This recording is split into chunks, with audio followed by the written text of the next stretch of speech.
old girl who died recently. But isn't it, according to the statistics you were sharing with me earlier, isn't that just a very small percentage of what's actually happened? You had some numbers, I think, about the number of young ladies dying there in Yemen. Can you share that with our viewers? Yeah, it's around 8 per day on average. Around 8 girls and women per day die in Yemen because of issues related to marrying them when they're too young, and that adds up to close to 3,000 per year. Now that's specifically because they're too young. Mm-hmm. All right, and once again we see that this is the source of that, by the way, is a group called the Arabic Sisters Forum. This is ABC News. Let me just read the passage from ABC News so you don't think that we're making this up. An average of 8 women die each day in Yemen due to child marriage, many of them in childbirth, according to the Arabic Sisters Forum. The group runs a hotline for victims of domestic violence and has been lobbying in support of a minimum age now under consideration by the Yemeni parliament. So you have a group of women who are defending young girls. Now, surely, since Islam is all for women's rights and protecting women, surely the conservative Muslim religious scholars are going to embrace this. Let me continue reading. Pushing against the proposed law is the strong hand of Islamic conservatives in Yemen.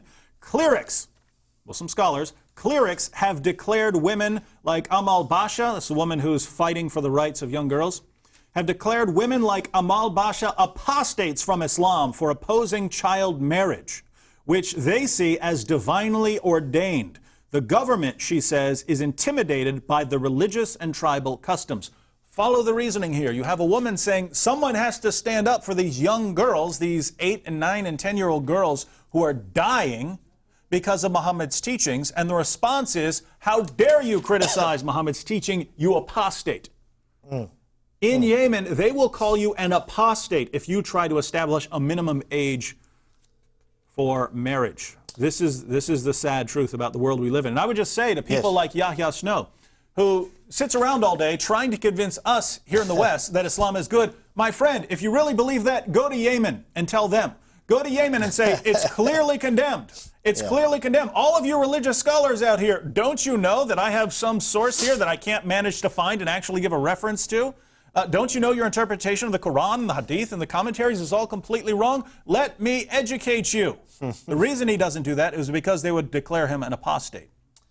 Thank you, Brother David. We're going to go to a break. We have some callers, and we appreciate your patience. We'll be right with you after this break. But just before we go to the break, just remember, our topic tonight is talking about Muhammad. Supposedly, he is a mercy to all creatures, and he is a perfect moral example.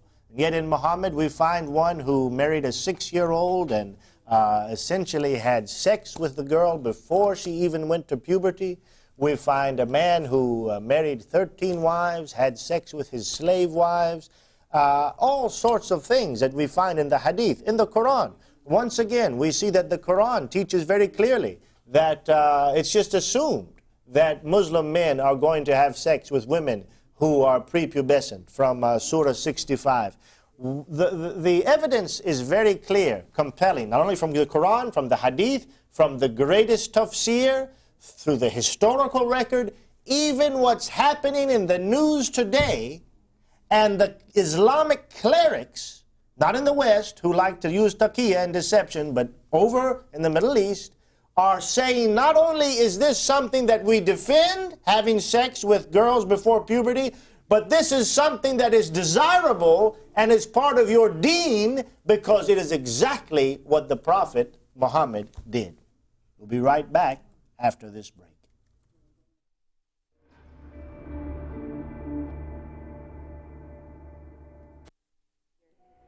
Light of men. Defender of widows. Ruler. Holy. All-knowing. My song. Light of the world. Deliverer. Sanctuary. Honest. All-powerful. My strong deliverer. Living bread. Dependable. Savior of the world. hope of Israel, all present, my support, Lord of glory, Dwelling place. self-existent. horn of salvation.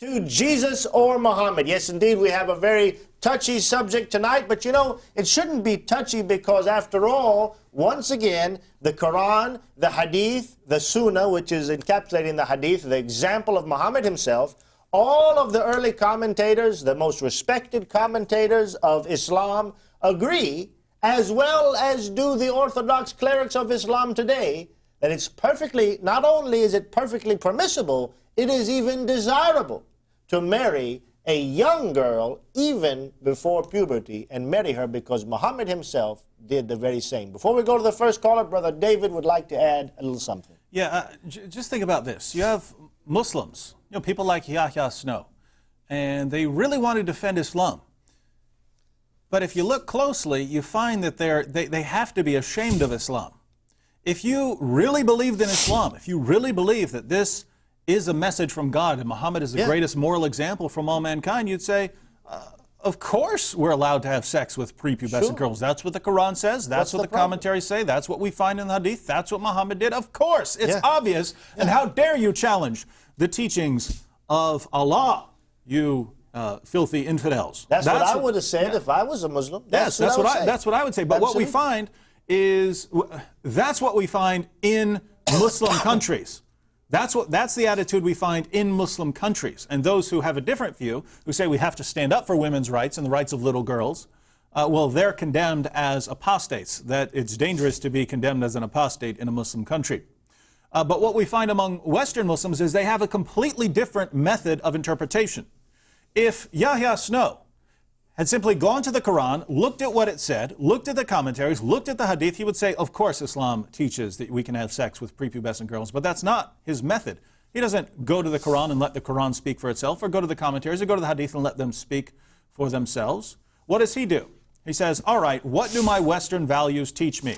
My Western values teach that it's good to be peaceful, that you have to stand up for women's rights, that it's wrong to have sex with a prepubescent girl. Since I also believe in Islam, that must be what Islam teaches. And then he goes and interprets the Quran and the Hadith in light of his Western moral values that he's accumulated by living in the West.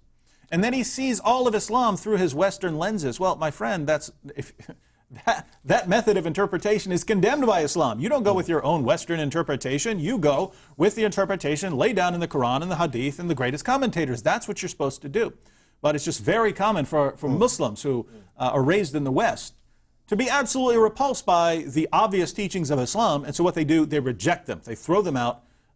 They just condemn them, and they try to retreat into a little corner of faith to just certain interpretations that they feel comfortable with, and they reject all the teachings that obviously conflict with their moral values. Now, I just want to point. I should just point out, if you really believe that having sex with a young girl is wrong, what you don't do is reinterpret Islam to conform to your moral values. You either change your moral values and say, well, it seemed wrong to me, but since Islam allows it, then I have to accept it. Or you say, there's no way Islam can be right if it teaches this, because that is clearly wrong. So you either, if your moral values are in conflict with Islam, you don't harmonize the two. You don't bring Islam into harmony with your Western values. You either drop your Western values and adopt true Islamic values, or you drop Islam. Those are your two choices. These are the only ways you can possibly be consistent. And of course, unfortunately, our Muslim friends usually do neither one. They try somehow